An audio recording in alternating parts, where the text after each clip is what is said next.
اگر آج قرآن کھول کے کوئی جھوٹا سچے قرآن کو کھول کے اپنی جھوٹی بات آیت کے مفہوم کو لپیٹ کر بیان کر کے دکانوں پہ ڈیروں پہ آ کے بھٹکائے تو تعجب نہ کرو، یہ تو دور صحابہ میں بھی وارداتیے شروع ہو گئے تھے۔ ہاں، ان کے مقابلے میں نسخہ وہی رکھو جو حضرت جابر بن عبداللہ والا ہے۔ جیسے آج کافروں والی آیتیں مسلمانوں پہ پڑھتے ہیں کچھ لوگ اور بتوں والی داتا صاحب پہ پڑھ دیتے ہیں، آیتیں تو سچی ہیں مگر آیت ہے کس کے لیے؟ قرآن بات کرے ابو جہل کی اور شیطان بات کرے اس جگہ پہ فٹ کر کے داتا صاحب کی، تو فرقہ واریت تو وہ کر رہے ہیں۔ کتاب الایمان مسلم شریف، اس میں 179 صفحے پر جو حدیث ہے اس کے لحاظ سے میں وہ ویسے تو پوری رات شاید گزر جائے لیکن میں اس کی صرف ایک جھلک پیش کرتا ہوں آپ کے سامنے، اور ان لوگوں کو چیلنج ہے جو کہتے ہیں بس ان کی اپنی روٹی کا مسئلہ ہے اور کوئی یہ ادھر کھینچتا ہے کوئی ادھر کھینچتا ہے، بات تو ہے ہی نہیں جب قرآن ایک ہے۔ تو میں بتاؤں گا کہ قرآن ایک ہے لیکن سارے پڑھنے والے ایک طرح کے نہیں ہوتے، کیونکہ سرکار فرما گئے ہیں، صحیح بخاری میں ہے کہ جب ذوالخویسرہ نے سرکار پر کہا تھا اعدل یا محمد صلی اللہ علیہ وسلم، رب کے نبی آپ عدل کریں، اتق اللہ، متقی بن جائیں، بخاری شریف میں ہے، سرکار نے غصے میں فرمایا میں نے عدل نہیں کیا تو کر کون سکتا ہے؟ یعنی ایک ٹولہ شروع سے ایسا ہے تبلیغیوں کا، انہیں پتہ ہی نہیں تبلیغ کرنی کہاں ہوتی ہے، اور اس تبلیغ کو سرکار نے توہین سمجھا اور حضرت عمر نے توہین سمجھا اور کہا مجھے اجازت دو میں اس کا سر اتاروں، یہ مبلغ بنا پھرتا ہے۔ سرکار نے یہ نہیں کہا کہ تبلیغیہ ہے تو کیوں سر اتارتا ہے، باقی اس نے توہین تو کی ہے، سر اتارنے کے قابل ہے، مستحق ہے، لیکن حق میرا ہے، میں چاہوں تو اترواؤں چاہوں تو اس کا نہ اترواؤں۔ اس وقت فرمایا یخرج من ذئب ھذا الرجل، اس بندے کی پشت سے ایک قوم نکلے گی، یقرؤون القرآن، قرآن پڑھیں گے، ولا یجاوز حناجرہم، حلق سے نیچے نہیں اترے گا۔ تو پتہ چلا قرآن پڑھنے والے دو قسم کے ہیں، مفتی صاحب نے نہیں بنائی، اللہ کے رسول علیہ السلام نے بنائی۔ ایک پڑھتے حلق سے اوپر تو دل میں بھی جاتا ہے، اور دوسرے پڑھتے قرآن یا گرنتھ نہیں پڑھتے، قرآن ہی پڑھتے ہیں مگر حلق سے نیچے اترتے ہی نہیں ہے۔ تو سرکار دو عالم صلی اللہ علیہ وسلم نے قسم بتا دی قرآن کے لحاظ سے، صرف قرآن کو کہ قرآن سے درس دے رہا ہے، دلیل بنانا یہ دیکھو تو صحیح کہ حالات کیا ہے، 15ویں صدی ہے اور ادھر تو ابھی پہلی صدی تھی، مسجد نبوی شریف تھی اور حضرت جابر کی تقریر تھی۔ یزید الفقیر کہتے ہیں کہ کنت قد شغفنی رأی من رأی الخوارج، FIR میں نام بھی ذکر ہو گیا کہ میں خارجی بن گیا تھا، سنیوں کا ہوتے ہوئے میں خارجی بن گیا تھا۔ شغفنی، شغف اٹریکشن تھی، خوارج کے عقیدے میں بڑا عقیدہ ہے، میں خارجی بن گیا۔ تو پھر کہتے ہیں فخرجنا فی اصابہ، ذوی عدد اصابہ ہے جماعت پوری تبلیغی، کہ ہم تبلیغی جماعت میں نکلے جس میں کافی لوگ تھے، نرید ان نحج ثم نخرج علی الناس، ارادہ تھا حج کریں گے پھر ساری عمر راہ خدا میں تبلیغ کریں گے۔ کہتے ہیں کہ اتنے میں گزر ہوا، مررنا علی المدینہ، گزر ہوا مدینہ سے، تو ہم نے کہا چلو نماز پڑھتے ہیں، نماز پڑھنے کے لیے چلے گئے۔ فَإِذَا جابر بن عبد اللہ یحدث القوم جالس الی ساریہ، ایک ستون کے ساتھ صحابی رسول حضرت جابر بن عبداللہ رضی اللہ تعالیٰ عنہ بیٹھے ہیں اور وہ حدیث پڑھا رہے ہیں۔ اتفاق سے موضوع یہی تھا گناہگاروں کا روز محشر شفیع خیر الانام ہوگا، دلہن شفاعت بنے گی، دولہا نبی علیہ السلام ہوگا۔ ادھر وہ گرتوں کو تھام لیں گے، ادھر پیاسوں کو جام دیں گے، صراط و میزان حوض کوثر یہیں وہ عالی مقام ہوگا، آنا لہا کہہ کے آسیوں کو لیں گے آغوش مرحمت میں، عزیز اکلوتا جیسے ماں کو نبی کو اپنا غلام ہوگا۔ جہنم سے نکال کے جنت دینا بتاؤ مشکل کشائی ہے یا نہیں؟ مشکل کشائی ہے۔ تو تقریر ہو رہی تھی مسجد نبوی شریف میں، لاہور کی بات نہیں، مسجد نبوی شریف میں تقریر تھی جابر بن عبداللہ رضی اللہ تعالیٰ عنہ کی، سرکار کی یونیورسٹی کے فارغ التحصیل، اور زمانہ ابھی صحابہ کا تھا، لیکن وہ سطف تارک و سین والی بات جو ہے اس کے کچھ نہ کچھ آثار آ گئے تھے، اگرچہ تھوک کے لحاظ سے تو بعد میں ہوا۔ قد ذکر الجہنمیین، یزید الفقیر خود کہتے ہیں انہوں نے جہنمیوں کا ذکر کیا، اور پھر اس میں یہ تھا کہ یوں شفاعت کی حدیثیں بیان ہو رہی تھیں کہ سرکار چلو بھریں گے، ایک چلو میں کروڑوں کو بٹھا کے جنت لے جائیں گے۔ تو خارجی سے یہ برداشت کیسے ہو؟ تو یہ یزید الفقیر خود اپنی آپ بیتی بیان کر رہے ہیں، کیونکہ پھر سنی ہو گئے، کہتے ہیں مجھ سے برداشت نہ ہوا میں بول پڑا۔ اب اگلا جملہ سنو، کتنا جھلسا ہوا جملہ ہے، یعنی غلط سوچ پر مشتمل، ویسے لفظ تو سارے مقدس لفظ ہیں۔ یا صاحب رسول اللہ صلی اللہ علیہ وسلم ما ھذا الذی تحدثون، اے صحابی رسول صلی اللہ علیہ وسلم یہ کیا تم حدیثیں بیان کر رہے ہو؟ مطلب دوسرا مطلب یہ کتنی غلط تقریر کر رہے ہو صحابی ہو کے، یعنی یہ بطور خاص قانون ہے نا کہ مشتقی پہ حکم لگے تو مبدا اشتقاق اس حکم کی علت بنتا ہے۔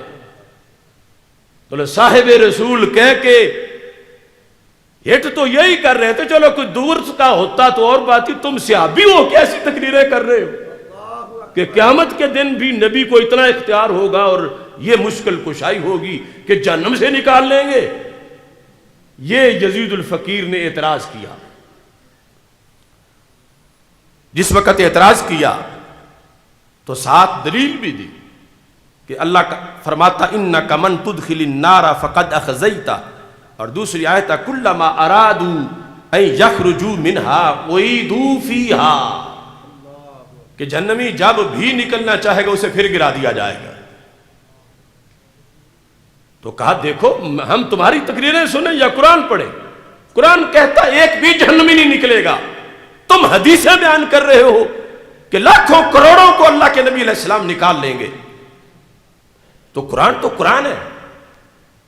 اگر آج قرآن کھول کے کوئی جھوٹا سچے قرآن کو کھول کے اپنی جھوٹی بات آیت کے مفہوم کو لپیٹ کر بیان کر کے دکانوں پہ ڈیروں پہ آ کے بٹکائے تو تعجب نہ کرو، یہ تو دور صحابہ میں بھی وارداتیے شروع ہو گئے تھے۔ ہاں ان کے مقابلے میں نسخہ وہی رکھو جو حضرت جابر بن عبداللہ والا ہے، جو ہم نے عقیدہ توحید سیمینار میں آزما کے دیکھ لیا ہے۔ تو حضرت جابر بن عبداللہ رضی اللہ تعالی عنہ آپ نے یہ ارشاد فرمایا اتقرأ القرآن، تم قرآن پڑھتے ہو؟ قلت نعم، یزید الفقیر کہتے میں نے کہا ہاں قرآن پڑھتے، آیت بالکل ٹھیک پڑھی ہے۔ تو انہوں نے کہا فہل سمیت بمقام محمد علیہ السلام الذی یبعثہ اللہ فیہ، وہ جو مقام محمد علیہ السلام والی آیت ہے قرآن میں وہ تم نے پڑھی ہے؟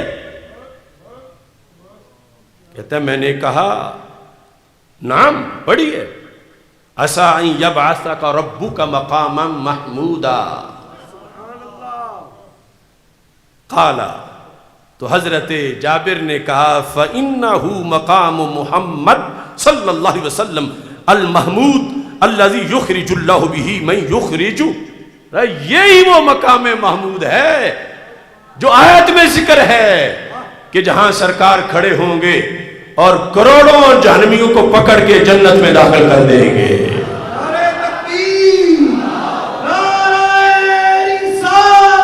وہ لوگ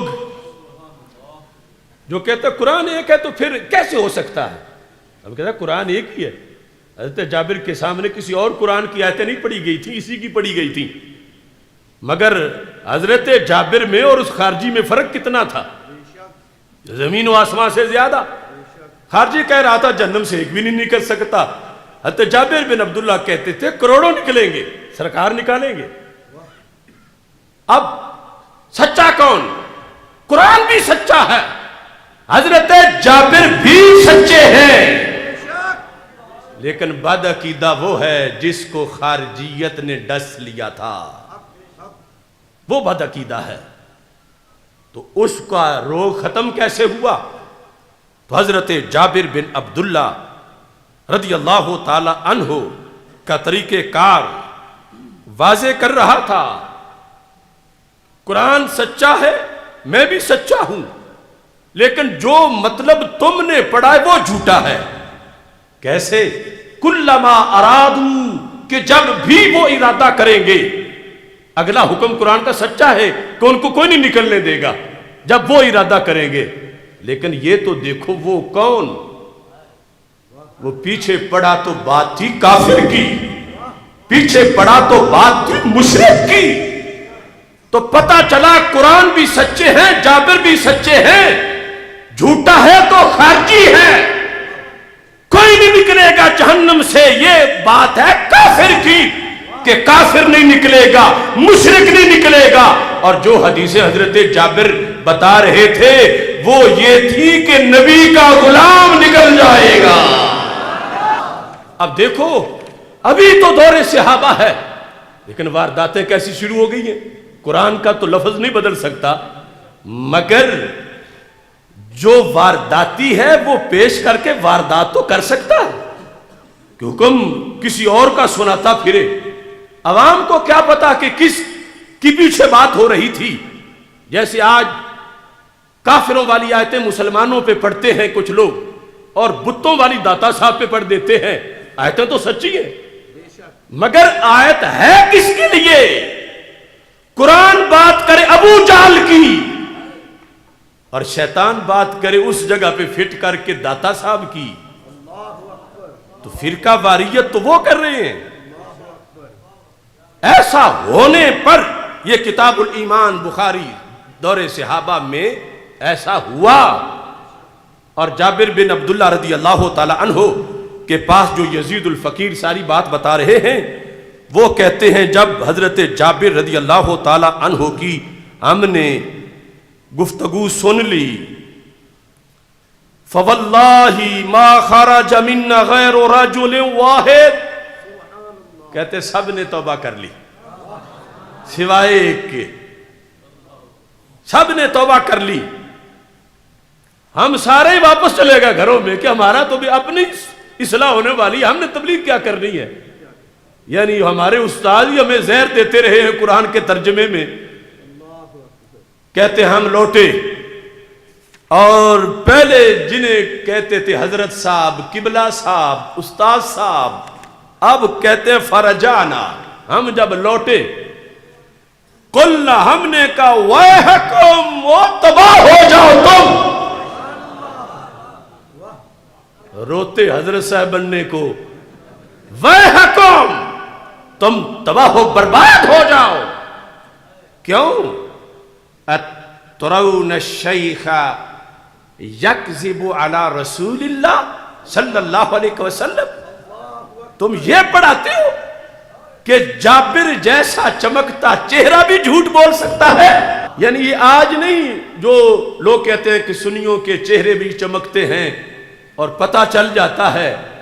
تو حضرت یزید الفقیر سنی بن کے اپنے استادوں کو کہنے لگے یہ قرآن جو تم پڑھاتے ہو اس کو سمجھنے کے لیے کچھ چہروں کی بھی ضرورت ہے. تمہیں دیکھنے سے سمجھ نہیں آئی، جابر دیکھنے سے سمجھ آ گئی ہے. دل نہیں مانتا کہ جابر جیسا بندہ بھی جھوٹ بولے، پہلے حالانکہ خود ہی جھگڑ رہے تھے. تو یہ انقلاب آیا. تو ایسا ہوا، دونوں طرف قرآن ہے۔ صحابی کے سامنے ایک چھوکرا نئی جنریشن کا وہ قرآن پیش کر رہا ہے۔ اس وقت کے لحاظ سے چھوکرا کہہ رہا ہوں، جب مقابلے میں کھڑے تھے، بعد میں تو ہمارے لیے بہت کروڑ عزتوں کے لائق آخر صحابی کے شاگرد ہوں تو وہ تو بہت بڑے ولی ہیں، لیکن وہ جو بدعقیدگی والی سوچ تھی کہ ادھر حضرت جابر رضی اللہ تعالیٰ عنہ بیٹھے ہیں اور ادھر جو ہے ایک بعد کے زمانے کا لڑکا، وہ ان کو قرآن سمجھانے لگا ہے کہ قرآن میں یہ ہے، قرآن میں یہ ہے، قرآن میں یہ ہے۔ تو پتہ چلا ہر بندہ یہ کہنے والا کہ قرآن میں یہ ہے سچا نہیں ہوتا، قرآن سچا ہے، لیکن ہو سکتا ہے کہ اس نے اپنا گھڑا ہوا مضمون آیت کے نیچے فٹ کیا ہوا ہے، اوپر آیت رکھی ہوئی ہے، دکھاتا آیت ہے اور بات اپنی کرتا ہے۔ اس بنیاد پر یعنی سطف تارک امتی کے لحاظ سے جو کچھ لوگوں کی اس لحاظ سے وہ کہتے حدیث نہیں ہو سکتی کہ جب قرآن ایک ہے تو پھر افتراق کیسے ہو سکتا ہے، جب قرآن بدل نہیں سکتا تو پھر اختلاف کیسے ہو سکتا ہے۔ تو ہم نے سیاستہ سے یہ بتایا کہ اختلاف ہو جاتا ہے اور اس میں جرم حق والوں کا نہیں، جرم ان کا ہے جو واردات کرتے ہیں۔